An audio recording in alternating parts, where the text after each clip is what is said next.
అన్నమయ్య జిల్లాలో గర్భం దాల్చే బాలికల సంఖ్య రోజు రోజుకి పెరుగుతుందంట. చిన్న వయసులో ఉన్న వాళ్ళే 10వ తరగతి, ఇంటరు ఈ ఏజ్ వాళ్ళు ఎక్కువ మంది బీటెక్ ఫస్ట్ ఇయర్ నుంచి ఫైనల్ ఇయర్ లోపల చెడు తిరుగుళ్ళు, వ్యసనాలు లేదంటే ట్రాప్‌లో పడడం, తెలివి తక్కువ అని చెప్పలేము కానీ పని కట్టుకొని పాడు చేసే పనికిమాలిన ఎదవల వల్ల ఇలా అవుతుందంట. ఎందుకు అంటే ఆరోగ్య శాఖ ప్రకారము తెలిపిన ఒక వార్తలో డీటెయిల్స్ చెప్తున్నాను నేను. పెళ్ళైన మహిళల్లో గర్భం దాల్చే సంఖ్య తగ్గుతుంది ఒక పక్క. అది వచ్చేసి చాలా బాధాకరమైన విషయం అయితే, ఇంకొకటి ఆలోచించాల్సిన విషయం తల్లిదండ్రులు జాగ్రత్త పడాల్సిన విషయం ఏంటంటే, చిన్న పిల్లోళ్ళు ఆడపిల్లోళ్ళు 15, 16 ఏళ్ళు, 14, 15 ఏళ్ళు మహా అయితే. ఆ పైన ఉన్న వాళ్ళు బాలికలు అన్నమాట.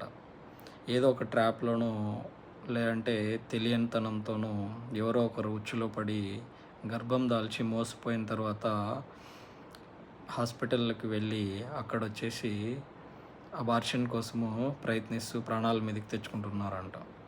కాబట్టి జాగ్రత్తగా ఉండండి. పిల్లలు కొంచెము ఆలోచించండి. ప్రేమించాలి.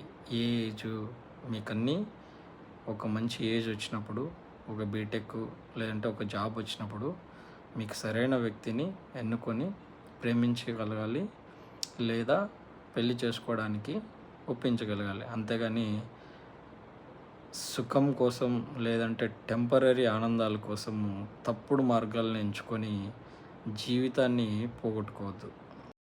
జిల్లాలో గత 3 ఏళ్లుగా మహిళల్లో గర్భధారణ సంఖ్య తగ్గుతోంది. లో టీనేజ్ ప్రెగ్నెన్సీ కేసులు పెరుగుతున్నాయి. ఇది చాలా ఆందోళన కలిగించే విషయం అన్నమాట. ఎక్కువగా హై రిస్క్ ఉన్న కేసులు నమోదవడం చాలా ఆందోళన కలిగిస్తుంది. చాలామంది జీవితం లేదా ప్రాణం పోగొట్టుకుంటున్నారు, లేదా తర్వాత కాలంలో వాళ్ళు పిల్లల్ని కంటారా కనలేరా అనే పరిస్థితికి వెళ్ళిపోతున్నారన్నమాట. జాగ్రత్త. 23, 24లో 30,000 మంది గర్భం దాల్చగా వాళ్ళల్లో 2,000 మంది పైన బాలికలు వచ్చి హాస్పిటల్లో రికార్డ్ అయ్యాయన్నమాట.